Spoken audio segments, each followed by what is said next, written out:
Hello kids, this is Pranav, your Western music teacher. So today I have brought to you a new element to your daily practice regime. I have brought to you a Western music theory segment from today. So you guys will be studying a little bit of Western theory. Also you guys will be practicing that theory on your instrument. For example, if you're playing guitar, then you can implement that theory elements onto your guitar. So we'll be covering all those topics in today's lesson. So let's get it started. Okay, so now we'll take a look at the Western music theory, the basic Western music theory. So like in every other music form, if you take example of any country, whether it's India, whether it's any other country, they have 7 set of notes in their music theory. So this in Western music theory, it's C, D, E, F, G, A, B.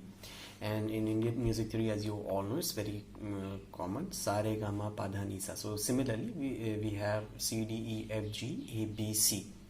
If we repeat the root as an octave, then it becomes an octave. Why octave?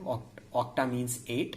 So it becomes a set of 8 notes. So that's why we call it an octave. If we take the set of 7 notes from C to B, C, D, E, F, G, A, B, then it becomes a diatonic scale, and we call it a diatonic scale because the octave is not being repeated over here.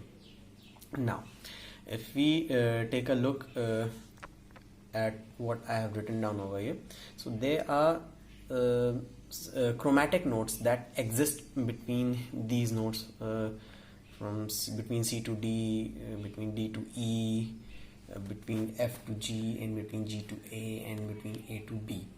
So we call them enharmonic notes. Enharmonic notes, why are they known as enharmonic notes? Because they can be called upon by either by putting up a sharp symbol in front of them, or by putting up a flat symbol in front of them. So they are known by 2 names.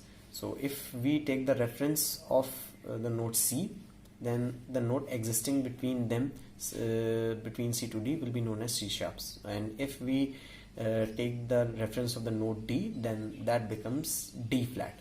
Sharp means half step above the certain pitch, and flat means half step below the certain pitch. So if we call it D flat, then that means that the pitch that is being played, it's semitones below the D note. And if we call it as C sharp, then we would assume that the pitch is semitone above natural C. Now similarly, we have enharmonic notes existing between D to E. They are known as either D sharp or E flat. Why D sharp? Because of the similar reason that I explained in the above notes. Now there are no enharmonic notes or chromatic notes existing between E to F.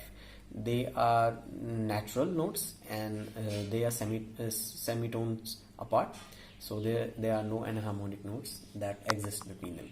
From F to G, again we have F sharp or G flat. From G to A, we have G sharp and A flat or A flat. From A to B, we have A sharp or B flat. Again, from B to C, no chromatic notes exist whatsoever. So B to C, the distance is all natural. So this concludes the Western music theory section for today's lesson. Now let's move on to some guitar exercises. Now in today's guitar lesson, we will be covering what we did in our previous lesson. So in our previous lesson, we introduced the first open position chord, A chord.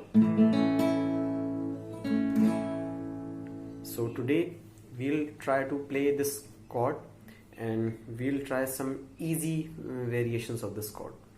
So first of all, we'll try to play it along with a metronome. So if the count is being played like this, 1, 2, 3, 4, then we'll play it with down, down, down, down, down, down, down, down. One take per one note. So this is how we are going to do it, and this is how we are going to practice it in our daily regime. And once we become comfortable with this, then we'll try to introduce the upstrokes. Now, how the upstrokes work? Like similarly, if you play downstroke, then the reverse of it becomes the upstroke. So don't try to hit the strings too harsh, otherwise they will sound horrible. So how the upstroke rhythm practice works? So this is how you are going to practice. Down, up, down, up, down, up, down, up. Just set up the metronome at whichever tempo you are comfortable with and try to play along with it. If the tempo is like this, 1, 2, 3, 4, 1, 2, 3, 4, then you guys will play down, up, down, up, down, up, down, up. Okay, so again, let's try to look at the easier versions of this chord. So I told you guys to place all the 3 fingers on the D, G and B string. Now, if you remember how the strings are named, they are named as E, A, D, G, B, E, from the bottom to the top. So on the 2nd fret, we place our index, middle and ring finger on the D, G and B strings respectively. So this is a regular A major chord. Now if we remove the 3rd finger from the B string, and if we play only our index and the middle finger, then this becomes the A sus2 or A suspended 2. So this is an easier version of this chord. It sounds a little bit different, but it does its job. So you can try to practice it if you are unable to hold the A major chord entirely. And another version of this chord is A7. So what you have to do is you just have to take off your middle finger, and the rest of the fingers will be on the same position. This becomes your A7. So this is A major, this is A suspended 2, and this is A7. Okay, so practice it along with the metronome. And in our next lesson, we'll be taking a look at different other set of chords, and we'll be doing a brief recap of what we did. Also, we'll be introducing some new Western music theory elements and some new elements to vocal lessons as well. So do like, share, comment and subscribe to the channel, and happy learning.